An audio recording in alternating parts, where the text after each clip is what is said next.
have probably one of the most generic-looking characters in the entirety of the game, being the Royal Guard. These guys are seen in the 3rd level of the Phantom Menace, and just fighting the battle droids. So nothing much to them, really, just there for aesthetics. But, yeah, that's pretty much it. The tan on the arms kind of make them look like they're wearing a tank top. But I gotta say, the simplicity of it doesn't really make me like it. I don't know. I like simple things. Well, there's good simple, and there's just bad simple. And to me, I feel like that this is the good simple.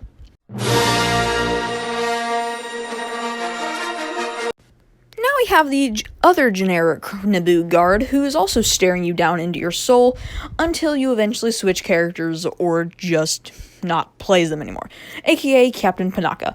And I swear, whenever I were younger, I thought his name was Captain Pancake.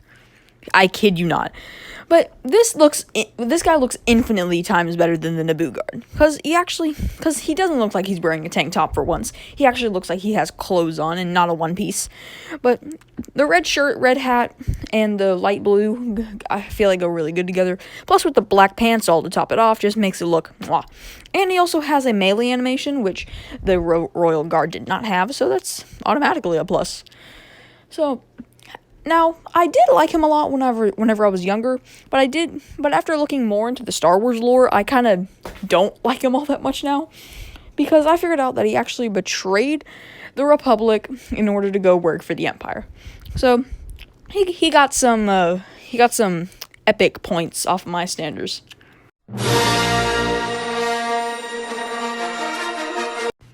Now we have the Bespin Guard, which in my opinion is the best looking out of the 3 guards we have covered. And I'm gonna be honest, they went all out for my boy here. They gave him a completely new walking style, along with the best outfit of the 3 guards.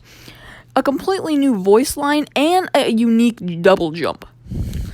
So, I don't know why they put so much detail into a simple guard who literally actually dies at the end of the level.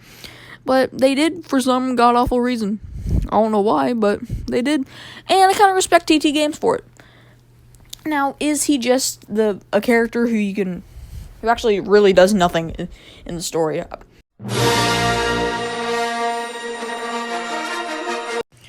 Moving on to the funny number, we have Admiral Akbar, aka the It's a Trap guy.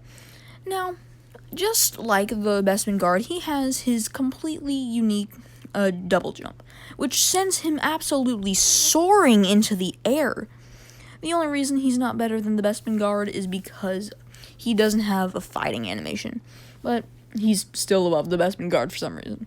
Because, well, he's an actual kind of important character. So, yeah, and one of the stupidest arguments I've ever seen is, which design is better? The complete Saga version of Akbar or the Skywalker Saga version? People are seriously saying that the complete Saga version looks better than this. Doesn't that actually looks like Akbar? These people are high. I don't know what to tell you.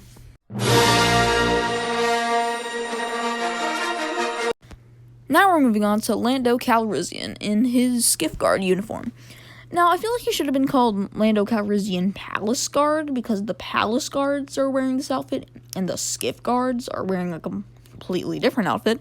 But you do unlock this version of Lando on the Skiffs, but so I guess it does kind of make sense, but still think it should have been Palace Guard.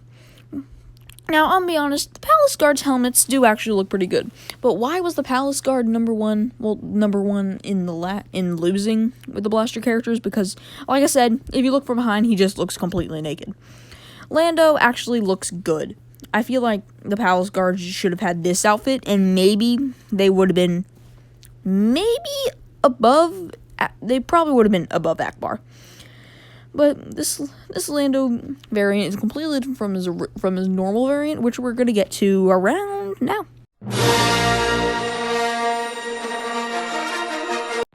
Moving on to the main and better Lando variant is just straight up Lando Calrissian, which I know you're probably getting sick of the Betrayal over Bespin level playing in the background. I'm sorry that there are too many characters that this level works for. But yeah, this design is clearly better than his Skiff Guard because, well, I just like the blue and the black going together. Black goes with all colors actually, and blue in my opinion also goes with all colors. I want someone to give me a color that does not go good with blue. I doubt you can. But Lando Calrissian is probably one of my favorite characters in Star Wars, even though he did freeze my second favorite character in Star Wars. But I can forgive my homie for that, because he's still cool. I mean, he's Lando Calrissian. What else is there to say about him? Moving on to the Star Wars funny number, we have Padme, with her regular variant. We only have 4 more characters to go until we're done with the blaster people. And the reason why this is the worst is because, well, I don't know. All 4 Padme variants are good, except I think the reason why I find this the worst is mainly because she's rocking that Bespin Leia ponytail. It's still very good, don't get me wrong, but just I love the blue and black, but just the other variants are just better. I love Padme. I don't know why. I find Padme a cool character, even though she's kind of a pedophile, but she's still a cool character in my book.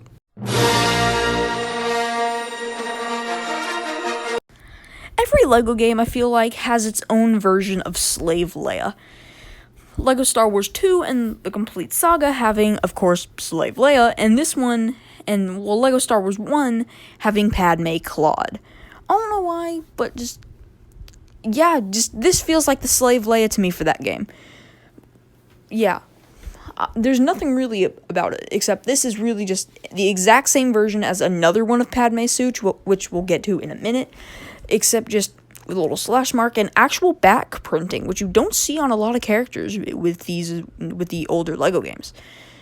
I think the only other characters that have back printing are stormtroopers and clone troopers, but that's it. And I think this is the only character in LEGO game history to actually have blood or flesh being shown, besides from just the average hashtag on their face or something. So this is kind of a weird character because it breaks some of the rules, but yeah, still it's an okay variant. It's still better than Padme. Well, her normal Padme variant, mainly because of the ponytail is in there, and it's actually in a little bun. But, yeah, nothing really else. Now we have the second best Padme variant being Padme Geonosis. It's a shame that you only play as this variant for one level, but you do technically play as just the exact same version of her, except with a few minor tweaks in the next level. As you can see, this is just Padme Claude, except it doesn't have the claw marks on the back and the scratch shirt at the front, and she also has a cape.